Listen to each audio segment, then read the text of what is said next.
¿Qué experiencia te arruinó la vida para siempre? Perdí a mi bebé cuando no quería. Quería a ese bebé más que nada. Es mi sueño ser madre y darle a mi hijo una vida que nunca tuve. No podía sacrificar su futuro, no podía sacrificar el mío.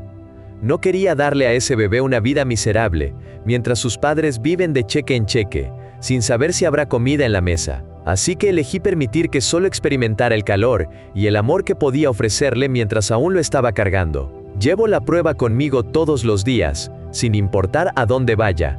No hay un día que pase sin que piense en él. Si él hubiera dicho que lo quería, nunca habría programado esa cita. Sé que ella habría sido una niña. Tenía el inicio de un latido, y se lo quité. No creo que pueda sanar de eso. Casi hace 4 años, tuve un accidente automovilístico muy grave con 2 de mis hijos. Comenzaré diciéndoles que todos sobrevivieron, gracias a Dios. Mis 2 hijos conmigo tenían 14 y 12 años en ese momento. Un camión que iba a aproximadamente 112 kilómetros por hora nos chocó de lado y luego giramos y atravesamos una barrera de seguridad. El auto se detuvo y mi hijo dijo que estaba bien. Mi hija no respondió. Hice el esfuerzo sobrehumano de madre y forcé la puerta trasera para llegar a ella.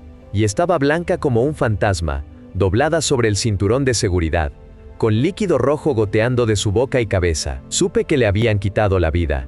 Al haber decidido ir a la tienda con los niños, pensé en lo peor. Y lo único que podía pensar era, tengo que llamar a mi esposo y decirle que nuestra hija se ha ido. Y como si todo se volviera ardiente y helado al mismo tiempo, sentí que ni siquiera estaba en este planeta mientras la miraba. Pronto recibí ayuda de un buen samaritano que pudo despertar a mi hija. Comenzó a llorar y tuvo una convulsión, lo cual fue aterrador, pero estaba viva. Terminó con contusiones horrorosas en las caderas y piernas, y no pudo caminar durante aproximadamente 2 semanas. Se le rompió la clavícula como si fuera una ramita, y una operación la reparó. Ahora es corredora, con una cicatriz apenas visible, y está mentalmente bien. Al final, mi hijo todavía lucha con el trastorno de estrés postraumático, y está en terapia. Se niega a considerar siquiera obtener una licencia, porque dice que se estrellará y morirá. Mi trastorno de estrés postraumático y mi forma de ver el mundo me han dejado completamente afectada. Me gusta explicarlo diciendo, las estadísticas son muy reconfortantes cuando algo solo le pasa a 1 de cada 1 millón de personas, y estás segura de que estarás entre los 999. 1999. Todo en tu cerebro cambia una vez que te conviertes en el 1. He estado en terapia desde entonces, estoy tomando medicamentos, estoy en tratamientos, pero es realmente muy difícil porque esos varios minutos en los que grité y miré el cuerpo sin vida de mi hija me acosarán para siempre, porque la miro viva ahora y justo frente a mí, y sin embargo, mi cerebro no puede detener el falso recuerdo que me detiene en seco. Dios mío, lo siento mucho, todos. De hecho, he estado teniendo una mala semana, en términos de estrés postraumático, y esta pregunta abrió una compuerta. Perder a mi madre cuando tenía 10 años a causa de un cáncer, en etapa 4. Ver cómo se desvanecía lentamente y perdía tanto peso. Pasar de ser una madre sana y feliz a una madre desnutrida y enferma. En sus últimos días, estaba en cuidados paliativos. Mi papá vino y me dijo que necesitaba ver a mi mamá y se le caían las lágrimas. Entré y vi a su hermana, mis primos, todos llorando. Su cuerpo estaba allí, sin vida, con las manos moradas y azules. Estaba insensible. No lloré.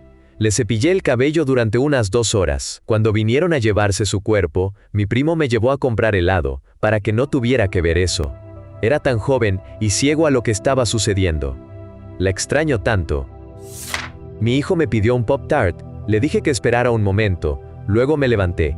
En ese instante, un proyectil de 9 milímetros atravesó el edificio de mi departamento desde otra unidad, a menos de 60 centímetros de mi cabeza. Si me hubiera levantado y hubiera ido a buscar el Pop-Tart de inmediato, habría estado en una situación fatal. Ha pasado poco menos de 2 años y aún no me encuentro bien. Cada vez que escucho un estallido, un chasquido, el crujir de una botella de agua, o el vecino cerrando la puerta, siento que no puedo respirar. Nunca he hablado de esto en línea antes. Se siente extraño porque generalmente soy pura sátira, pero esta pregunta lo sacó a la luz. Si no hubiera cambiado de trayectoria al pasar por el televisor de mi vecino, habría sido un evento trágico frente a mi hijo de 2 años. Perder a 4 personas en 18 meses y ver a mi abuelo deteriorarse rápidamente mientras el mieloma múltiple disolvía las vértebras de su cuello. Ser la primera en encontrar a mi perro de la infancia, que estuvo conmigo desde los 10 hasta los 22 años, extremadamente enfermo en su última noche con nosotros, porque podía sentir que algo no estaba bien antes incluso de verlo. Y haber vivido todo esto, pero mi familia solo me dice cuánto lo sienten por los otros miembros de la familia, y lo difícil que debe ser para ellos.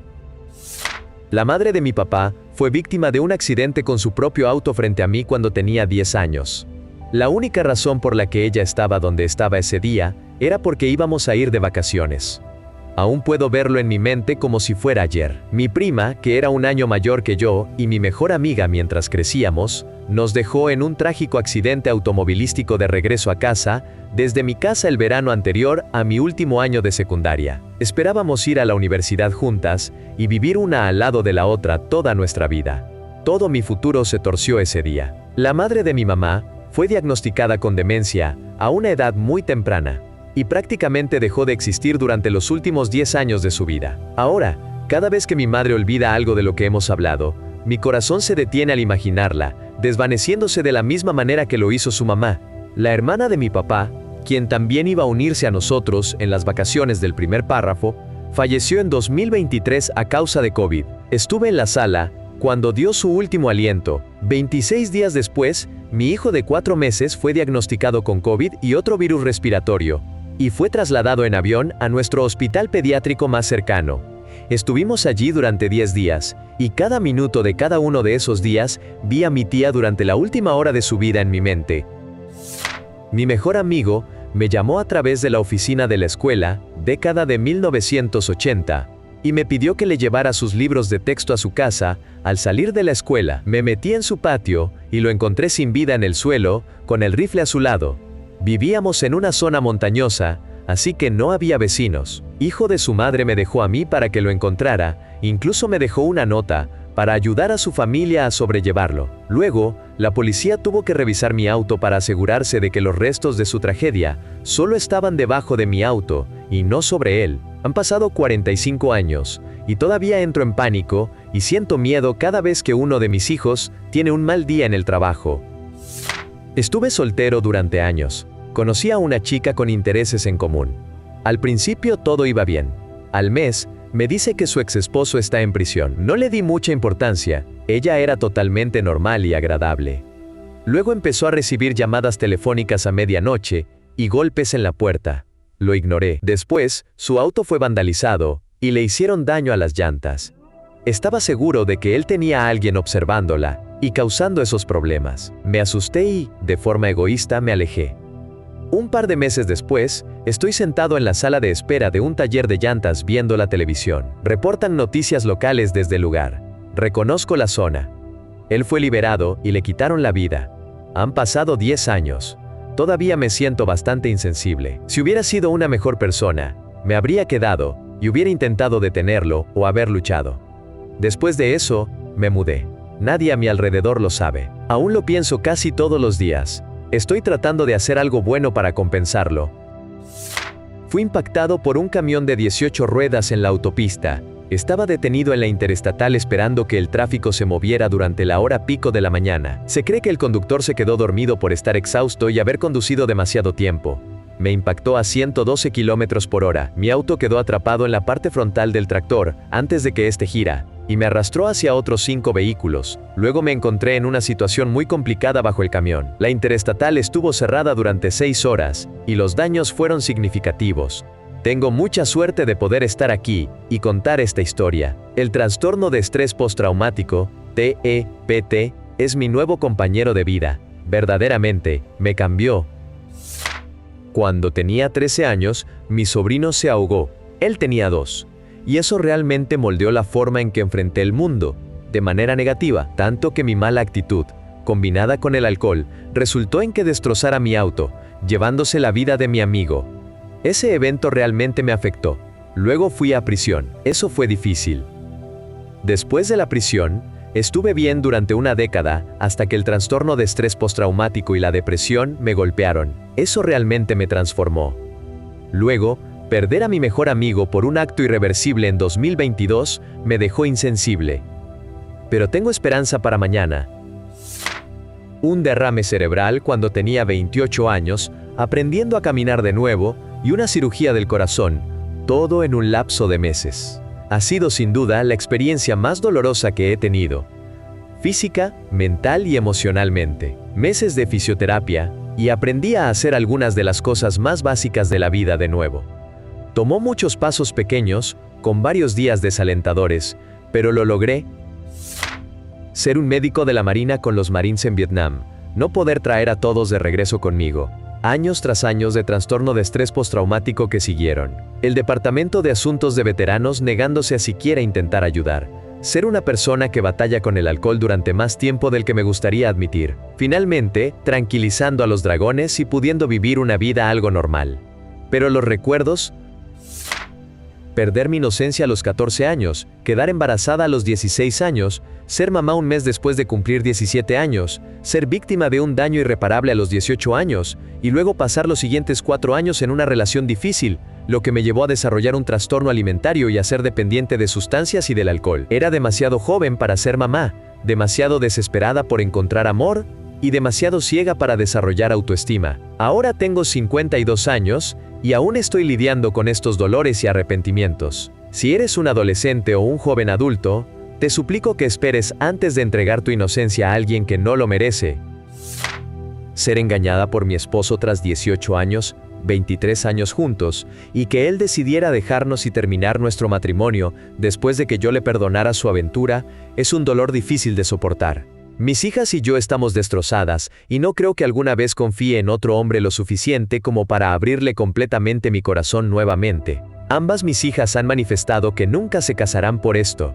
Él nos traicionó, y no parece preocuparse por el dolor y el daño que nos ha causado. Mientras él y su acompañante sean felices, supongo que eso es lo único que le interesa. Está construyendo una nueva vida con ella a los 50 años, mientras yo estoy recogiendo los pedazos de la vida que él dejó atrás. Estoy segura de que está atravesando una crisis de mediana edad, pero la idea de que ame a otra mujer mientras nosotras sufrimos es devastadora. Me siento demasiado mayor para empezar de nuevo, y lo único que me detiene de acabar con mi existencia es la idea de que ella se convierta en su madrastra y críe a mis hijas si yo no estoy. Me siento egoísta y débil por tener estos pensamientos. He sobrevivido a la molestia de ser víctima de abuso en mi niñez, al abuso en mi juventud, a la muerte de mi padre en la adolescencia, al incidente trágico de mi hermano hace 9 años, y esto se siente como el evento vital que finalmente me quiebra. Estoy sin esperanza. Perder a mi papá a causa de la demencia, luego a mi único hermano por una decisión irreversible, después al padre de mis hijas en un trágico accidente, y luego a mi madre por el cáncer, todo en un lapso de 3 años y 4 meses. No sé si alguna vez volveré a sentirme como me sentía antes de que todos ellos se fueran. Han pasado 3 años desde que mi mamá partió. Ella fue la última en irse, y todavía lloro con dolor la mayoría de los días. Solo me pregunto si alguna vez me sentiré bien de nuevo.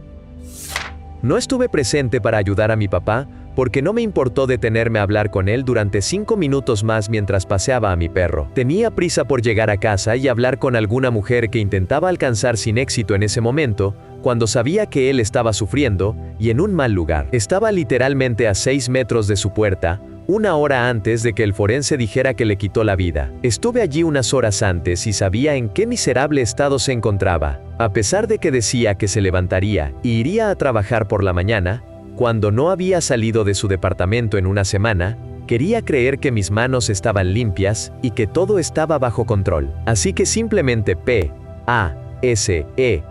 con acento agudo a mi perro, y regresé a casa. Eso fue el 12 de junio de 2012. Bajé con un caso de urticaria crónica durante 1 año. Estuve cubierta de pies a cabeza, con ronchas inexplicables que se movían por mi cuerpo todos los días. Me picaba miserablemente, gané 9 kilos por estar en esteroides, perdí la mitad de mi cabello por el estrés, tomaba hasta 14 antihistamínicos al día. Sí, 14. Apenas podía dormir y odiaba que me tocaran. Como resultado, mi esposo tuvo una aventura. Finalmente, encontré a un increíble inmunólogo que me recetó un medicamento especial, y nunca más han regresado. Sin embargo, toda la experiencia me dejó traumatizada. Soy chofer de camiones, y un hombre de 54 años chocó de lado un automóvil en una motocicleta frente a mí. Salté de mi camión y estaba al teléfono con el 911 mientras intentaba tomarle el pulso. No estaba respirando y no tenía pulso, y el líquido rojo salía por todas partes. La operadora me preguntó si podía hacerle reanimación cardiopulmonar, pero el hombre tenía la mitad de la cara gravemente dañada. Recuerdo que le hablaba mientras comenzaba a jadear, y, lamentablemente, perdió la vida.